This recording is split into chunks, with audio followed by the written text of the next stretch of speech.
આજ માણસો એવા હોય છે કે પોતાની કુળદેવી આગળ મઢમાં જાય તો મોડા મસાલો ભર્યો હોય, વિમલ ભરી હોય, ગુટકા ભરી હોય,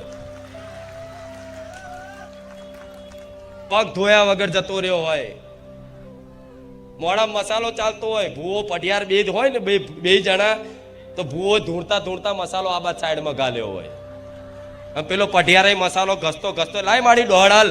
આ શું ખોટું? આ બધું જોયું હશે તમે. તમારે આવું નહીં કરું, હું દુનિયા નહીં કહેતી, તમારે નહીં કહેવાનું. માં છે ગોડા, જગદંબા છે, આદ્ય શક્તિ, એની મર્યાદા તો હોવી જોઈએ, માની મર્યાદા તો હોવી જોઈએ. અરે આડાદાડ ભલે તમે જેમ આઠમના દિવસે રાજા તરીકે બિરાજમાન થઈ છે, તમારી કુળદેવી એટલે તમારો રાજા કહેવાય.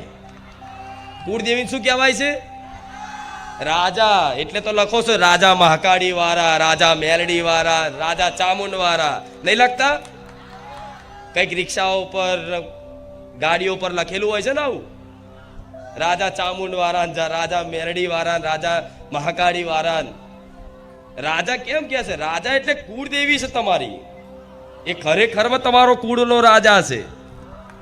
તો રાજાના રાજ દરબારમાં તમે જેમ તેમ જઈ શકો?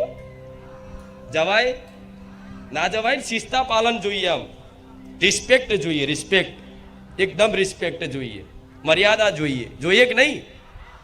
ચોખ્ખા એવા મસ્ત કપડાં પહેરો, કપડાં પહેરીને ચાલો બાલો કરો, ચાલો કરીને મતલબ એવું મસ્ત અત્તર હોય, સુગંધ હોય, પહેલા તમારી કુળદેવીને છોટો, પછી પોતે નાખો, અને એવા પવિત્ર ને એવા ભક્તિ ભાવમાં મતલબ એ રીતે કરી અને એના મઢમાં જશો ને તો માને બહુ વાલું લાગશે કે આ પહેલી વાર દીકરો ચાલો કરીને મારી આગળ બેઠો.